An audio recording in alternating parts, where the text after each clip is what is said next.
Good morning and welcome back. Your time is 4:39. The growing season just is getting started. Some trees haven't even bloomed yet.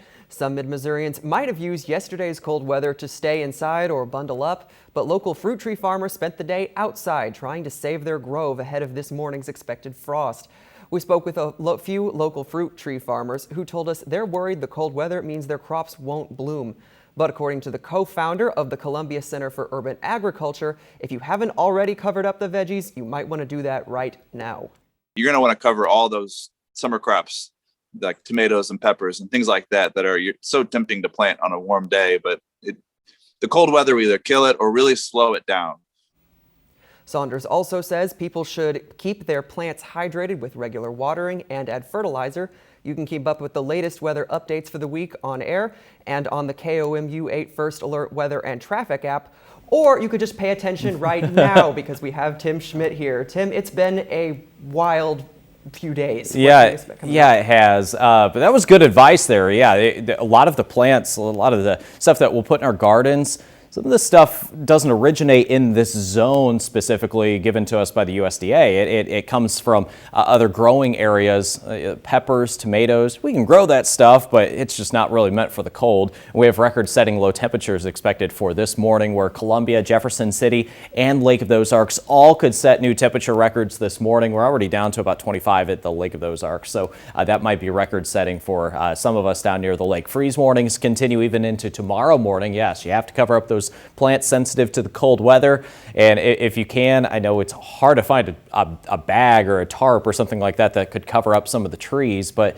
there are some ways to maybe try to mitigate some of the issues even into tomorrow morning. However, once we get into the weekend, things do appear a bit warmer for us. And I think we'll be okay once we get into the weekend hours. Freeze warnings, yes, still for all of central Missouri, actually for all of Missouri and for much of the Midwest. There's about 5 or 6 different states that are completely covered up in these freeze warnings for this morning and for tomorrow morning. Temperatures outside currently are in the upper 20s for pretty much all of us in the mid part of the state. I mentioned 25 is the temperature down at the lake. It's 29 in Tipton and in Fulton. 29 also the temperature up near Moberly. We're down to about 26 near I believe that's Macon. So actually a couple of snow flurries could be possible again this morning. The air is going to be cold enough for that here for the early part of the morning hours, and off and on clouds here for the morning too. That actually might keep our temperatures just warm enough to prevent Columbia or Jefferson City from actually reaching those record lows.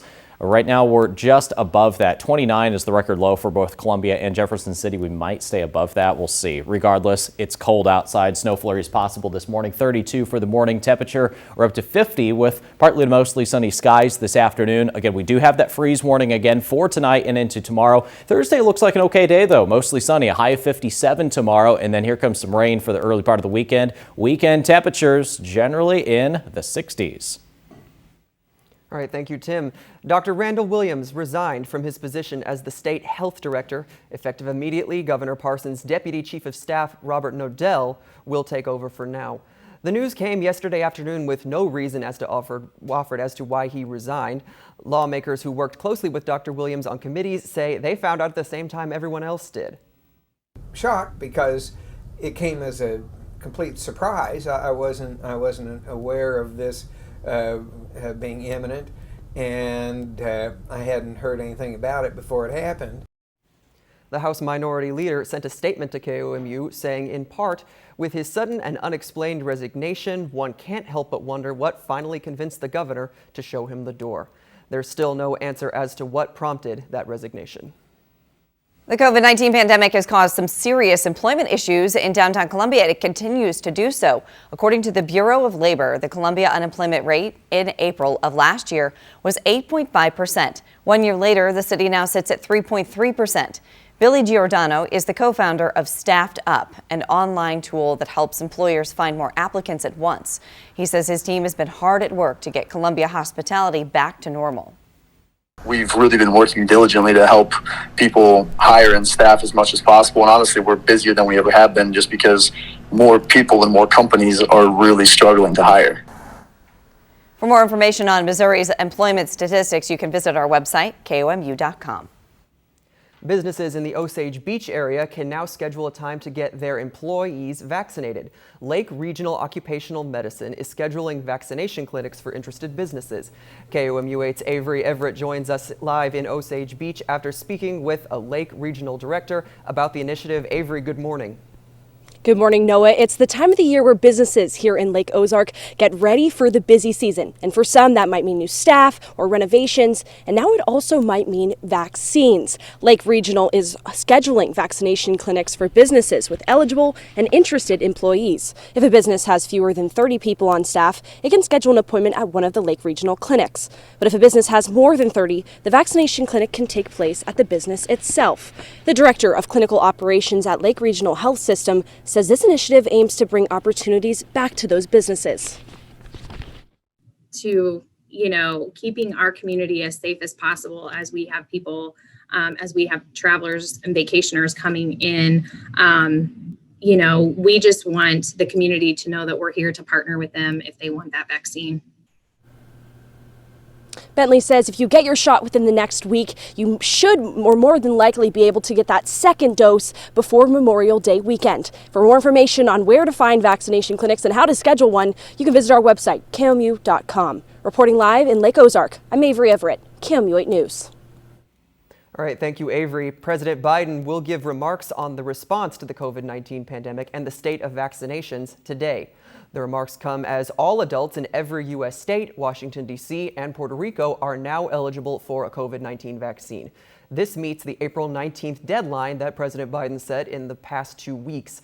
According to officials, the U.S. has administered the first dose of the vaccine to more than 131 million people, and the Centers for Disease Control says that about 84.3 million people have been fully vaccinated.